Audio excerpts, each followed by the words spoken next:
So I really want to know your thoughts. What are you thinking about this really already crowded field?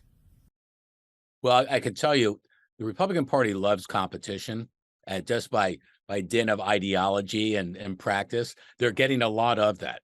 It shows that ultimately, I think America is looking for something perhaps they've not yet found, and they're going to be very interested in seeing not just the announcements, but the actual campaign as it unfolds, and a lot of new personalities and names that clearly are not in the national conversation or haven't been largely to this point, and everyone's got a shot.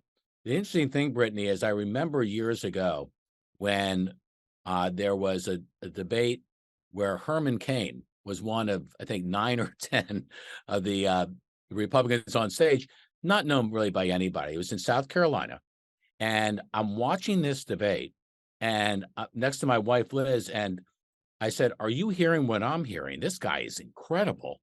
And then Frank Luntz came on, did his Frank Luntz, quick focus group, and found among these South Carolinians who had just watched the same debate, wow, they all love this guy. And Herman Cain went from an asterisk to a contender. So I think a lot of these other candidates who are now announcing, with the exception obviously of Mike Pence, maybe you could say with the exception of Chris Christie since he's been around before.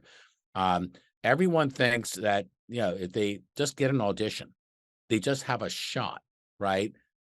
They just might you know, just hit the core just right and be in contention overnight.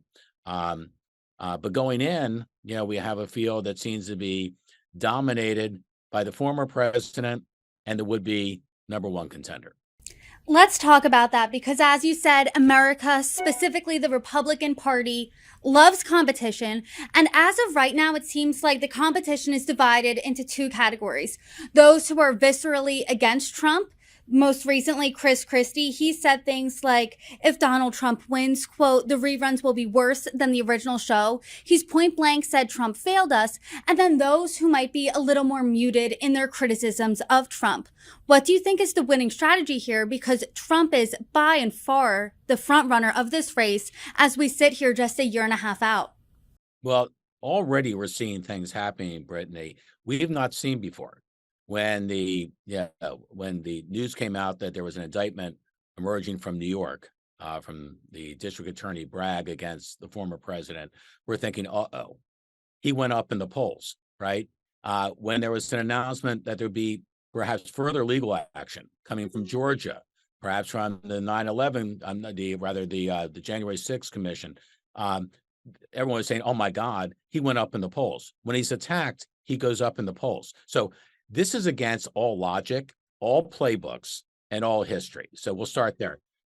But I think what Republicans want, and having lost not just the 2020 campaign for president, but not having fared, to be honest, all that well in the midterms, they want to win.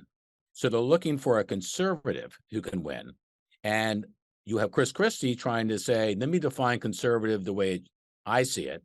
And you have Donald Trump with his own spin on that. You have Governor DeSantis, who has a third take on that.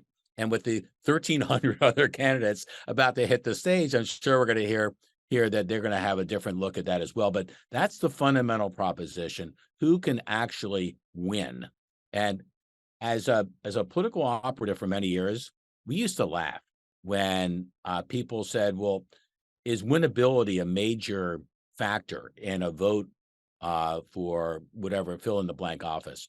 And generally, it was not. It wasn't about winnability. It's about the right person for the right times with the right message. Now I think winnability actually is a factor in this party.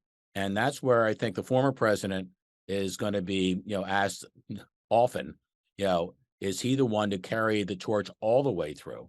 As will the contenders, who will say, look, we think we have a better shot at ultimately getting there in the end, which is what obviously it's all about.